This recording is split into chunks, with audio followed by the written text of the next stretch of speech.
ذوالحجہ کا مہینہ شروع ہونے والا ہے اور اللہ تبارک و تعالی نے اس مبارک مہینے کو کئی حیثیتوں سے دوسرے مہینوں پر ایک ممتاز حیثیت، ممتاز صفت عطا فرمائی۔ یوں تو سارے دن اور ساری راتیں اللہ تبارک و تعالی ہی کی بنائی ہوئی ہیں۔ ہر دن میں سورج نکلتا ہے، شام کو غروب ہوتا ہے، دن ہو جاتا ہے، دن رہتا ہے سارے صبح سے لے کر شام تک، پھر سورج غروب ہونے کے بعد سے رات شروع ہوتی ہے، فجر کے طلوع ہونے تک جاری رہتی ہے۔ دیکھنے میں سارے سال کے دن اور سارے سال کی راتیں ایک ہی جیسی ہیں اور سب اللہ تبارک و تعالی کی بنائی ہوئی ہے، لیکن اللہ تبارک و تعالی ان دنوں اور راتوں میں کچھ کو اس لیے انتخاب فرما لیتے ہیں کہ میرے بندے ان دنوں میں یا ان راتوں میں میری طرف خصوصی طور پر رجوع کریں۔ ہم لوگ اپنے دنیاوی مشاغل میں جو اللہ تعالیٰ نے ہمارے لیے حلال کیے ہوئے ہیں، مثلا روزی کمانے میں، تجارت میں، زراعت میں، ملازمت میں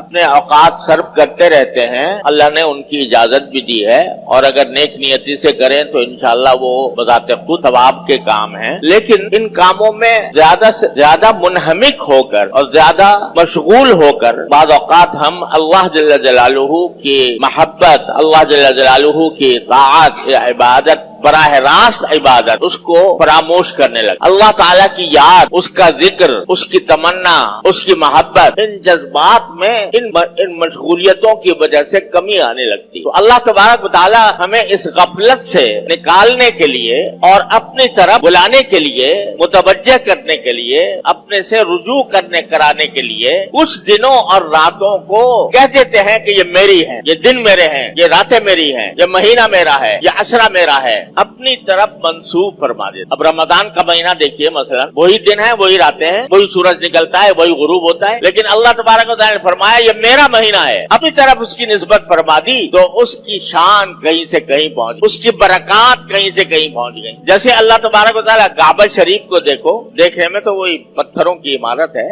اور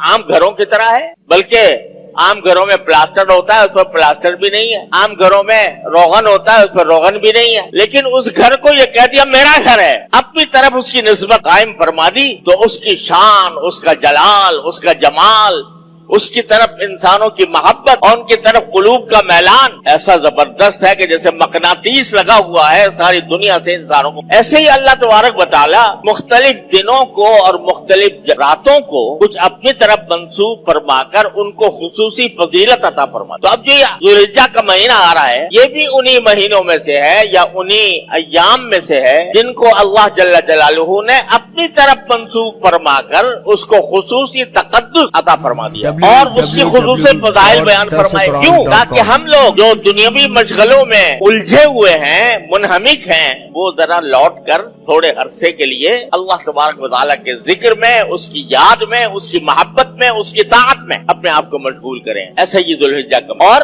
اس مہینے کی ایک خصوصیت یہ ہے کہ اس میں کچھ اللہ تبارک و تعالیٰ نے ایسی عبادتیں مقرر فرمائی ہیں جو صرف انہی دنوں میں انجام دی جا سکتی ہیں، سارے سال نہیں دی جا سکتی۔ مثلا حج جو ہوگا وہ ذوالحجہ میں ہوگا، سارے سال نہیں ہوگا۔ عرفات کا میدان تو آج بھی موجود ہے، جبل رحمت بھی ہے، مینا بھی ہے، لیکن آج اگر کوئی جا کر مینا میں قیام فرمائے یا جا کر عرفات کے میدان میں جبل رحمت پہ کھڑا ہو جائے، کوئی عبادت کی حیثیت سے اس کا کوئی مقام نہیں، جیسے اور میدان ہے ایسے عرفات کا میدان۔ لیکن جب 9 ذوالحجہ آ گئی تو اب اس کا وہاں پر جا کر وقوف کرنا، وہاں پر جا کر ذکر کرنا، وہاں پر جا کر اللہ تبارک و تعالیٰ سے دعائیں کرنا، اس کا مقام کہیں سے کہیں پہنچ گیا کہ جو میرے بیت اللہ کا حج کرے اور اس میں کوئی فحش کام نہ کرے تو واپس ایسے آئے گا جیسے آج ماں کے پیٹ سے پیدا ہوا۔ تو یہ حج ایسی عبادت ہے جو صرف اسی مہینے کے اندر ہو سکتی ہے، سارے مہینوں میں نہیں ہو، کہیں نہیں ہو۔ اسی طرح قربانی کی جو عبادت ہے وہ انہی 3 دنوں کے ساتھ خاص، 10 ذوالحجہ، 11، 12، بس ان 3 دنوں میں آپ جتنے بھی جانور قربان کریں گے اللہ تبارک و تعالیٰ کے لیے تو اس کے اون کے برابر گناہ معاف ہوں گے اور ایک قربانی کا ثواب رسول کریم صلی اللہ علیہ وسلم فرماتے ہیں کہ ابھی اون جانور سر کا زمین پر نہیں گرا ہوتا اس سے پہلے ہی اللہ تبارک و تعالیٰ کی بارگاہ میں پہنچ جاتا ہے. تو اتنی بڑی فضیلت ہے. لیکن یہ 3 دنوں میں ہے. باقی دنوں میں اگر کوئی آج جانور لے کر ذبح کرے کوئی عبادت ذبح کا صدقہ بے شک کر سکتا ہے, یعنی گوشت کا صدقہ کر دے گا, صدقہ کرنے کا ثواب اللہ ملے گا, وہ کسی وقت بھی ہو سکتا ہے. لیکن قربانی جو نام ہے گلے پر چھری پھیرنے کا, گلے پر چھری پھیر کے جانور کو ذبح کرنے کا, یہ عبادت صرف 3 دنوں کے ساتھ مخصوص ہے. 11, 12, 13, 10, 11, 12 اس کے علاوہ نہیں. یہ بھی اس مہینے کی خصوصیت ہے اور مہینوں کے اندر کبھی بھی نہیں ہو سکتی کوئی قربانی. اور اسی طرح اللہ تبارک و تعالی نے تکبیر تشریق مقرر فرمائی. اللہ اکبر